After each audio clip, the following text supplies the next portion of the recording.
So this is what happened after I resigned from the brokerage business, the stockbroker business. I was a real estate agent. Didn't know anything about real estate. I mean, but sales is sales. So I wasn't even worried. So I lived on one side of town, and that side of town, some of the houses, all the houses, there were less money than the other side of town. So on the other side of town, houses range from, let's say, $1 million to can go up to 30 million. But right in the immediate area on the other side of town, it would go from probably like up to 10 million.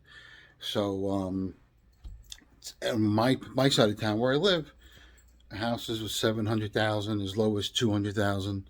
A little way out, right in my immediate area is probably 700,000-800,000, and outside of my area is like 200,000, I guess, at the time. So I'm figuring out the commissions on $200,000. I'm like 6% on 200,000 is $12,000. I'm like, what the?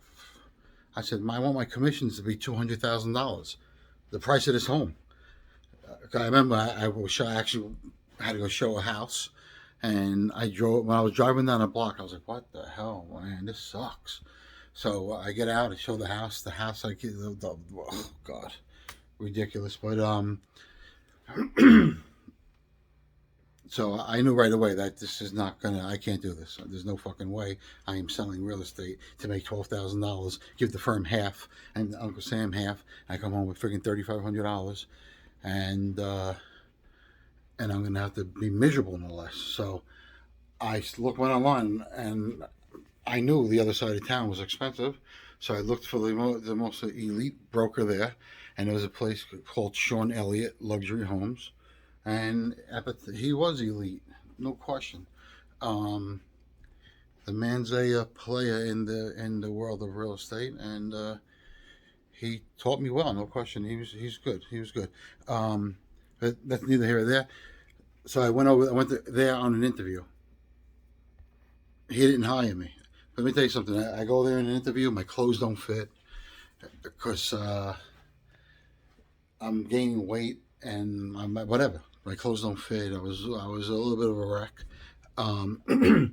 I went in there and I just spoke to him. And when you're not dressed to impress, my interview skills and my real skills didn't come out. So he didn't even hire me. I do that on any normal day. There's no way I'm walking out of that office not being hired. It's not going to happen. But you know something? Now I think about it. My clothes. I remember my top button didn't. I couldn't button it because my neck was too fat, and blah blah blah blah blah. So he doesn't hire me. So, but when I was leaving, he's like, I'll make something like, I'll make some calls, see what I can do. Actually, during the meeting, I said, do you know this person? And he said, yeah, I know him because this person was a friend of mine. He was selling his house for a couple million, or maybe 3 million. I don't really remember.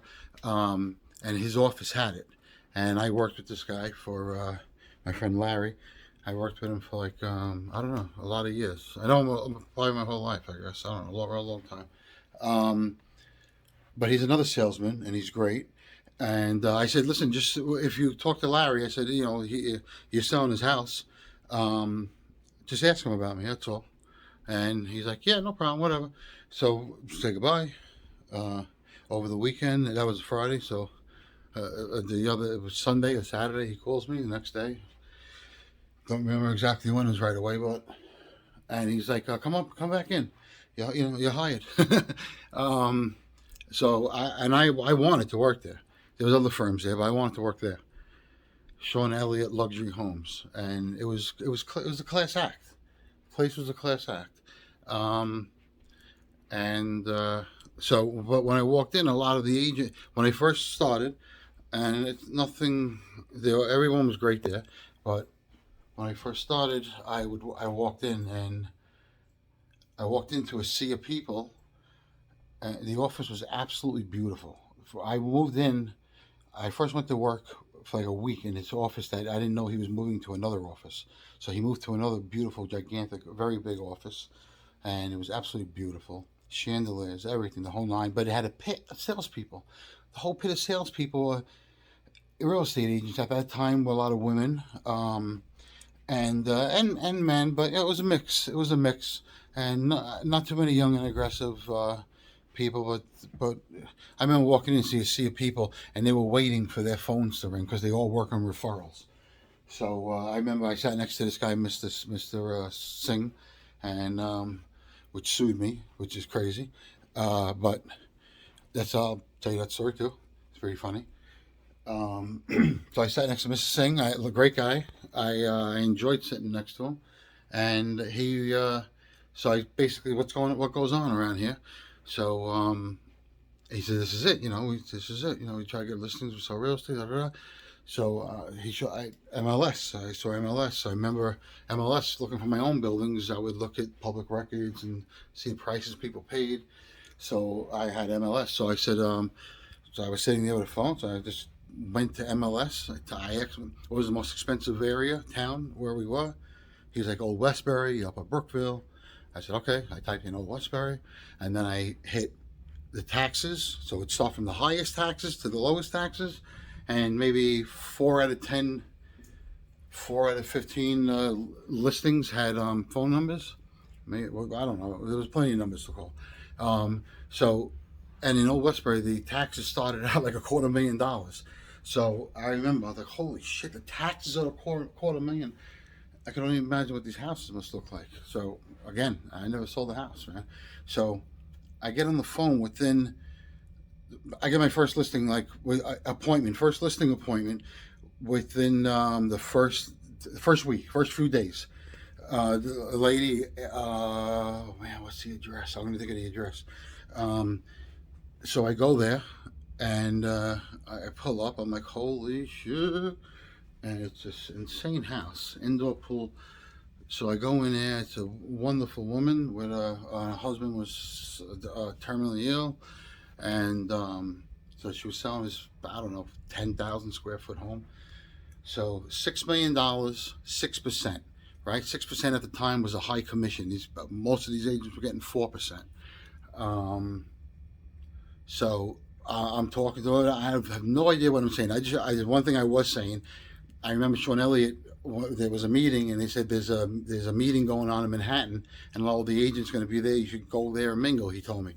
So I just used that to my advantage. I said, listen, tonight there's going to be a party in the city for all the brokers. All the Manhattan agents going to be there, all the agents, and everyone's going to be there. And I'm going to have your listing, and I'll go up to every agent and pitch your house. So she's like, wow. She goes, that sounds great. So she goes, how do I do this? So I said, I'm not really sure myself, but whatever. Let's look at the paperwork. So I opened the paperwork. It was a sea of information. I almost died. I was like, holy shit. I said, I got to fill all this out.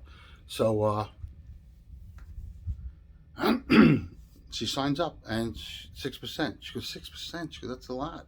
She goes, can you do less? I said, with all due respect, no. I said, there's a reason why it's a lot. I said, we're the best. There's no one better. And that's why I kept saying, because we're the best. Shawnelliott's the best. I was using his name. She heard of Shawnelliott. Everyone heard of Shawnelliott office. So I was like, he's the best. That's what we command. That's what we get. And we always get it. It's really nothing out of the ordinary. As long as if I sell your house, you're not going to be like, okay, no problem, Anthony. So she's a wonderful woman. She goes, I have faith that you're going to sell it. So I said, thank you. So 6 million, 6%. I almost dropped. I walked out. I almost died. I was like, holy shit, man. Are you telling me I had to get my phone calculated 20 times? $300,000 in commission in my first listing, right? So now I'm rich. Now I'm going to get bottles of champagne. No, I'm going to get. So I was like, holy shit, this is insane in my brain. So I go back to the office, and when I walk into the office, I go straight to Shawnelliott's office pretty much. And I'm like, hey, I got my first listing. And he's like, oh, yeah, what'd you get? And I showed him, and he was like, what? And he went over the loudspeaker and announced it. And which I didn't know. It was, at the time, it was awkward, but whatever. It doesn't matter. So that was my first listing. Within like the first 3 days, I believe, ballpark. It was right away, because I just got on the phone. I stayed there till 8 o'clock, 9 o'clock at night. No question, 9 o'clock at night, not 8 o'clock. And I got in at probably 7:30 every day.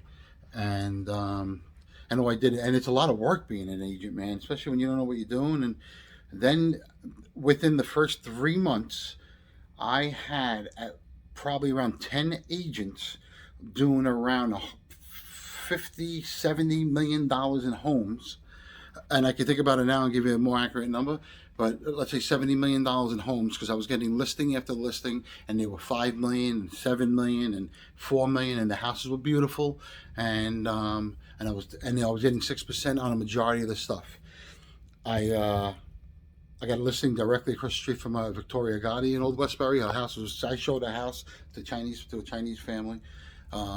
The agent's like, don't talk to the homeowner, and don't even look it up. I'm like, get the fuck out of here! Don't talk to the homeowner. Don't look it up. What are you, crazy? So I thought that was a joke, but meanwhile, as soon as you walk in the house, the homeowner says hello to every one of us. And I felt like saying, we were told not to talk to you. She probably would have fired him. I would never do that. But yeah, she had a beautiful house. Our property was insane. There was actually old cars in the back. It was really beautiful. But I ended up getting the listing across the street, and he was the guy they knew each other, so it was crazy stories that they would tell me. But so then he had like a $3 million listing right around the corner from my first Mansion Drive in Old Westbury. He was right around the corner from them. So I had all Westbury. I was doing all these old open houses, right? And I had all the other agents that were doing. I can't do more than one open house. So we would all be running around. It's all like a little area, and from house to house, and trying to sell these houses, and it was super expensive. And then what happens is, nothing's selling. I'm not selling houses. Some of the prices, the listing I was getting were high. I didn't know at the time. My first few, I didn't know anything. I was just happy getting listings. But then you have to be concerned about the price, and I had to go in and tell these people to lower the price, which I would go right in right away and say, "Listen, you got to lower your price $250,000." They would freaking drop the jaw. Some of them would say, "Yeah, all right, no problem." Some of them would tell me get out. But whatever. It's what we do, right? So as salespeople, so I'm not selling anything, which means I'm making money. So these listings mean nothing. I got 10% on a beautiful gas station that I sold. And you want to go out, Enzo? So you want to go out? Come on, buddy. This is like 5 minutes later, and I friggin' forgot where I left off. Taking Enzo out. You probably can't see him. Oh, you can see him.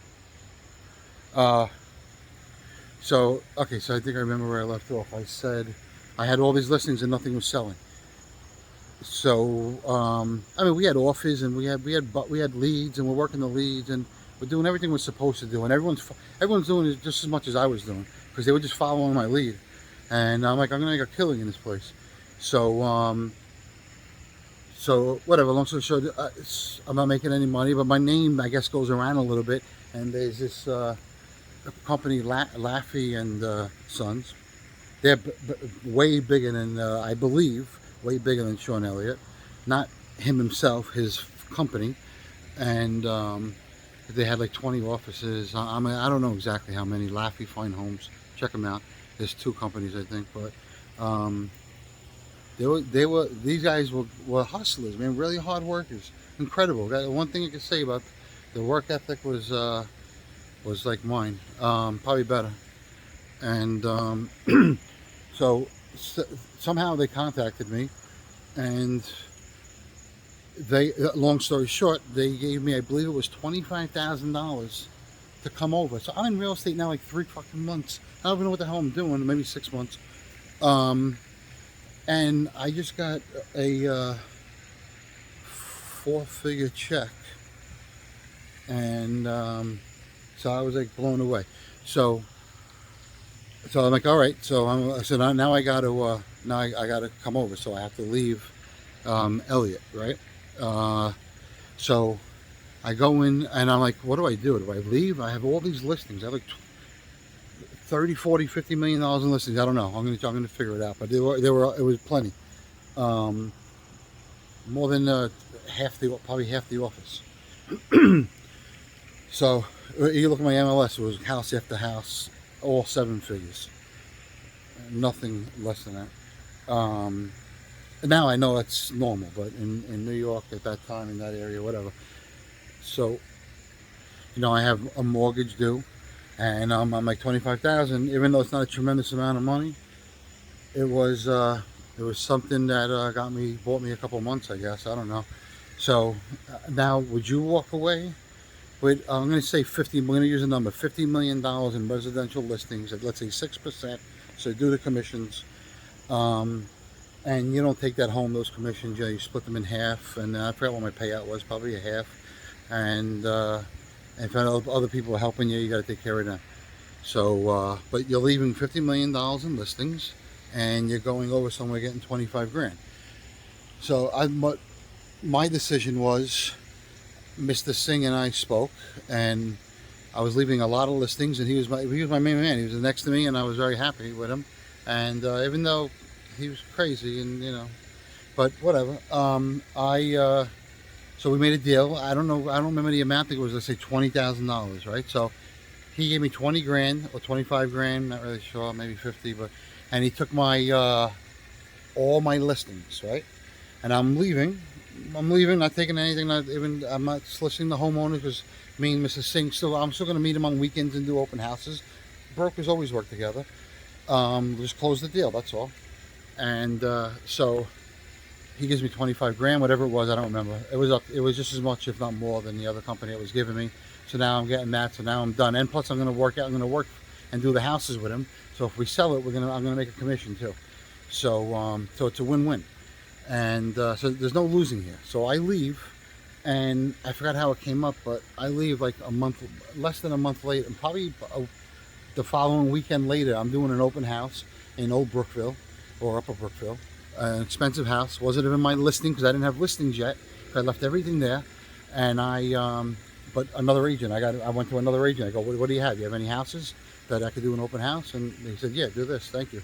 And we made a deal. Give me 2.5%. I'll do the open house. So sitting in the open house and scratching nuts all day, it drives me nuts. It's not the best thing. So I'm sitting in the open house. Mr. Singh walks in. Hey, what's up, buddy? And he's walking around the table with his scarf, and he's a big shot, his turban, and blah blah blah. So we start. He says Sean Elliott took all the listings away from him, and so I'm like, what? So I said, let's go together. Let's go fucking talk to the guy together. No. You're giving my money back. I'm like, are you fucking crazy, bro? You're gonna come into my open house, and you were much better off coming to me and say, listen, Sean Elliott took my listings away. We're not going to make money on this. Can we do something? No question I would do something. He's going to come to me at an open house screaming, and he don't care. These Indians are so fucking loud. So he's, I remember I was a big island, and I have a suit on, and he's yelling, and I'm like, shut the fuck up, lower your voice. He don't care if agents there or not. So finally, I'm like, fuck it, I'm taking off my suit jacket, going around the island. He's going around the island the other way. So we're going back and forth. So he leaves, he sues me. We go to court. The idiot sends me a check. In the bottom of the check says purchase of listings. So he sends me a copy of the check and say, look, I have proof. Just to show me, he goes, look, I have proof that I gave you money. Of course, you paid me by check, man. You don't have to show me your voided check. But I'm so happy he did, because on the bottom, I couldn't believe it. When I saw that, I was so happy, because you could lose very easy in court. And that would suck. And I did lose, and I was innocent, and shit happens. How many innocent people are in jail? So it ends up. So, okay. So this SOB sues me. I mean, we're in court. So I actually think you could only sue for $5,000 or $10,000 in small claims court, and it was double that, I think. So it wasn't, that's what he sued me for, whatever double small claims court, if I'm not mistaken. So it might have been 10 grand or 20 grand. So probably 10 grand. So I don't remember. I should go back and look. But so the judge is talking to me, and I know the judge is leaning to that side, and I'm like bugging out. So and the judge is like, why would Sean Elliott take the listings back from him? I said, Your Honor, I said, I don't want to be disrespectful to him, because his wife was there. I'm not going to say it online, but I said he wouldn't work. So the owner knows he doesn't work. So what's it going to do? The owner's concern is it's selling. The owner wouldn't take it away from me if I had him, that's for sure, because I'm going to sell him. He was walking around the place. I said, I called in the office one time. I said, and this guy Mark answered. I'm like, is Mr. Singh there? And he's like, oh, Mr. Singh, he's the new owner. He's walking around this place like he owns the place. He has $50 million in listings. I said, yeah. I said, okay. I said, can I talk to him, please? So he's walking around like he owns the place instead of soliciting people to sell these houses. So I would take him away too, Your Honor. And I don't think I should.